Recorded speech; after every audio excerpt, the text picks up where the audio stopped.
So before we begin, I should let the audience know that BB might cry during this review. Shut up. So BB, what did you like about Titanic? It was good. When I first watched it back when I was 13, I was like, oh, this movie's stupid. So when we sat down to watch it, I was like, yeah, this will be fine. This movie's dumb. I like history, though. And I cried. It broke me. This movie broke me. Okay. Well, I guess I'll go into specific. The relationship between Jack and Rose is actually really well done. You actually felt for the characters. Like, they didn't spend that much time together if you actually think in like retrospect. But the movie makes it clear that these guys are like really into each other. They really feel for each other, and Leo pretty much steals the show as Jack Dawson. And He steals the show in anything he's in. no, it's because he's Leonardo DiCaprio. It's very engaging, and you really buy into the relationship. Like I said, they did also a really good job on the actual disaster of Titanic. It really showed you the how terrible it was. There was definitely a lot of research into like what the ship looked like and like little details, because if you look at pictures of the actual ship in comparison with like the movie, it looks very similar, if not identical. Also, the guy who plays Cal, which is basically the one-note douchebag character, plays it Kmart Ben Affleck. plays it actually really well. I forget his real name. But Kmart Ben Affleck. sure, we'll call him Kmart Ben Affleck. Any negatives of this movie?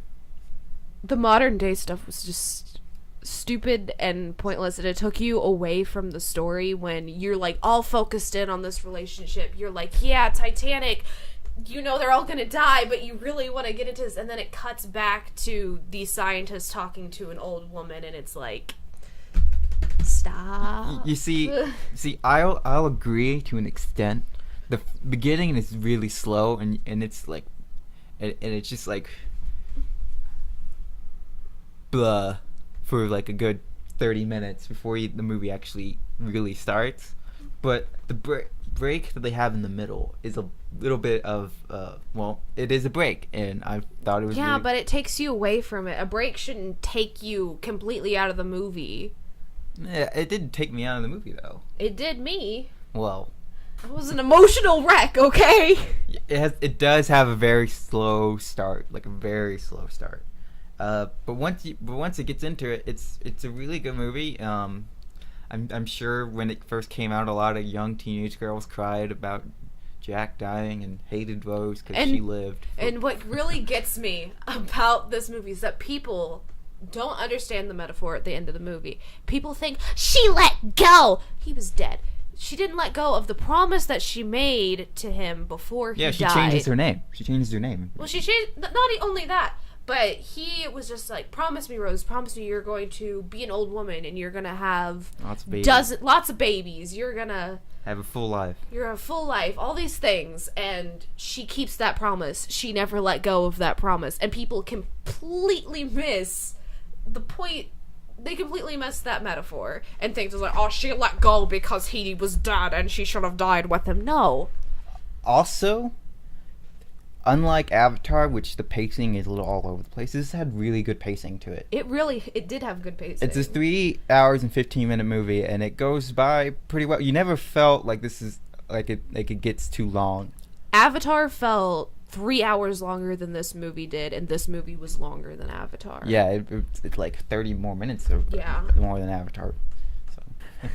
What did you think the saddest part was? Probably when you see, when it starts, when the sad stuff started for me is when the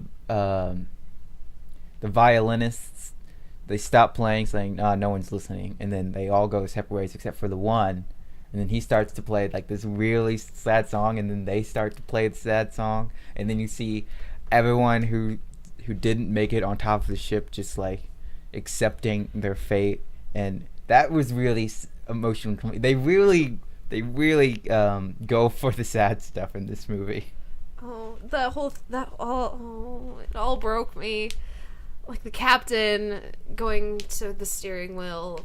The head of the ship, yeah. Yeah, and his... The bridge, I think. And then the creator of the ship looking into the clock, that really got me. Yeah, for whatever reason, that got to I don't know Beebe. why.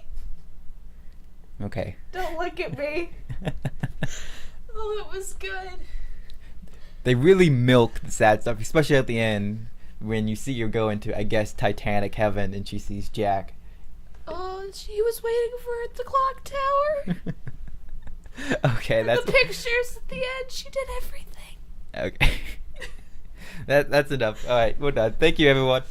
There was room for him on the thing. You need enough more efficient way to do that.